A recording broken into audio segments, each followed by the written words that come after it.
nagmamarsin. Bali, nagdulog po ako dun sa bangko.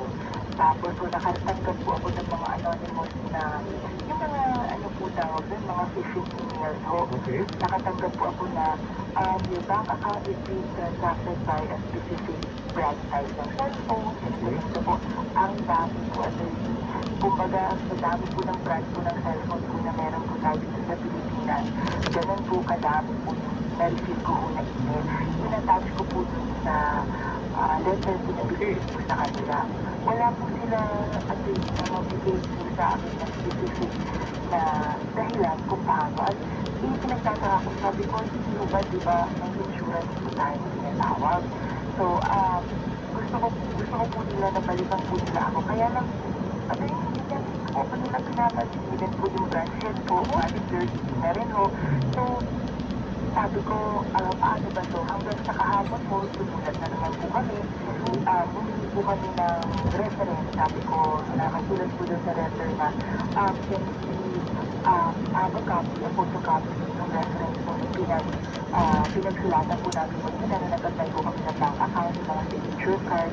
Gusto kasi po namin malaman kung ano po talaga yung history po ng mismo banko, kung ano po ba kami mag-ina po ba, mother and daughter or mother or daughter in withdrawal po.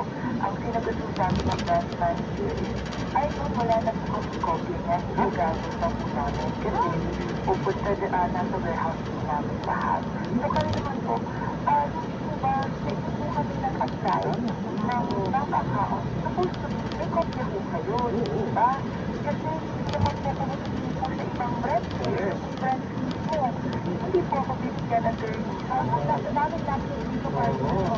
Opo, hindi na nga po talaga ako magpapakito ng Bulong mo sa kapamayanan ka na. Opo, kaya ayun po, yun po yung ginagaano ko. Sabi ko, hindi ko alam kung paano. Kung parang binigyan na po kami ng bangko ng Facebook na hanggang dito na lang po para sa Ganito, Miss Luna. Una po, napaganda yung ginagawa ninyo. Sumusulat kayo. Dahil ngayon kayo ng paper trail na hindi katagap-tagap ito mga katuhunan nila o with action. Pero ang next step natin dyan ay dapat i-elevate ninyo kasi branch lang yung kausap ninyo, di ba? Pwede nyo kayo sumulat sa head office itong bangko. Subukan nyo po muna doon. Pero isa pa, ang ating pong kapulisan, meron po tayo tinatawag na anti-cybercrime. Malino na ito ay ginawang using digital electronic means. Kasi ngayon, hindi natin talaga alam kung ano nangyari.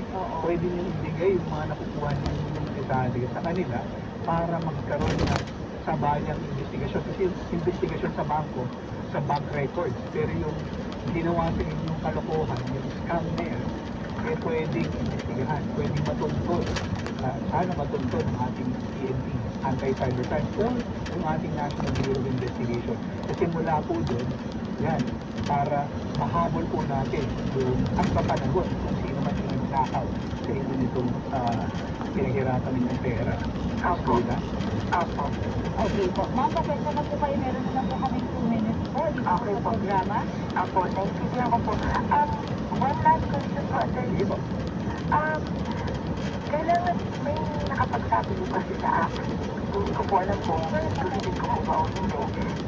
Ang sabi ko nila, lumapit na po ako sa Bangko Sentral ng Pilipinas o sila po muna. Yes, pwede po rin yun. Kasi sila yung regulatory agency. Pero kasi karaniwan, bago tayo umakyat o lumabas, bigyan pa natin sila ng pagkakataon. Pero kung tutusin, pwede na rin po kayo umakyat sa Bangko Sentral. Yun po ang nakalimutan nyo. Pero tama po yun. Kasi magre-report lamang po kayo. Pero karaniwan kasi na, nire-refer muna kayo doon sa head office nila. Kasi baka doon pa lang ay ma-actionan na. Ma'am, muna, bago po ko i-refer ng boss ko sa head office naman po ng Teleradyo Servicio. Kailangan ko po ikatapos sa pong programa namin, ma'am. Naubos po. Maraming salamat po. Awag lang po ulit. Oo, papagalitan lang, ma'am. Maraming salamat po.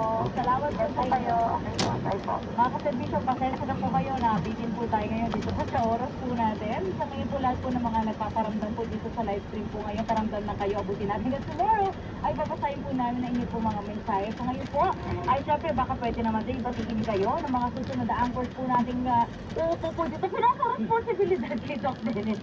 Ngayon po kasi, klinika sa Estrella na po. I-refer na po namin kayo kindly sa aming pong very kind doctor, Doc Dennis, yung kasama po si Miss Vinnie Bernadette Zambrano Aguinaldo. Alright, see you guys tomorrow. Ingat po ang class is Bye!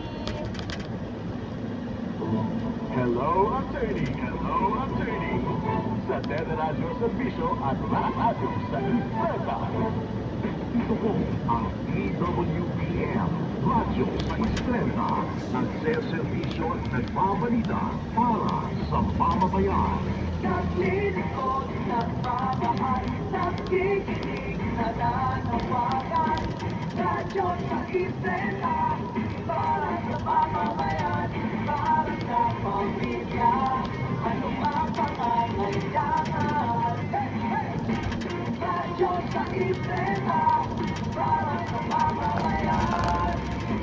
Radyo sa Estrella, radyo sa Estrella. Ito ang isipan para sa mamamayan. Radyo sa Estrella. Kami po ang inyong mga serbisyo at ito ang Teleradyo Servisyo at Radyo sa Estrella, ang puntahan ng bayan. Kasabi ng KBP, Kapitanan ng mga Broadcaster ng Pilipinas. Ang oras natin, 1 minuto makalipat ng alas 2 ng hapon. Malalaking balitang nakalap sa nakalipas na oras. Dito sa Kaserbisyo Balita. Balita.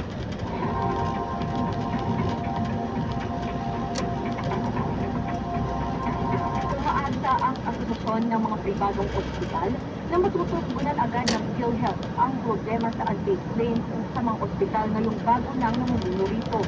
Inaasahan ni Private Hospitals Association of the Philippines Incorporated President Dr. Jose Rene de Grano na mapapabuti ng bagong presidente at CEO ng PhilHealth ang ugnayan sa mga pribadong ospital lalo't may dating doktor at may karanasan sa pamamalakad ng ospital. Sa tala ng asosyon, nasa mahigit 20 bilyong piso pa ang hindi nababayaran ng PhilHealth sa mga pribadong ospital. Sa kabila nito, tiniyak ni De Grano na tuloy-tuloy ang operasyon at pagbibigay ng serbisyo ng mga ospital. Minsan nga lang po, ang ginagawa na lang nila, tinatawag natin nagda-downside sila. Na sa ganun po ay hindi masyadong malaki ang kanilang expenses. Dahil nga po, pagka talaga hindi po nagbayad agad ng PhilHealth, ay siyempre mauubusan po ng pondo sa operational expenses ng ating mga hospital. Kaserbisyo Balita.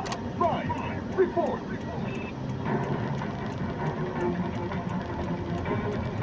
Sa ibang balita, pinag-aaralan na ng Department of Transportation ang pagresolba sa issue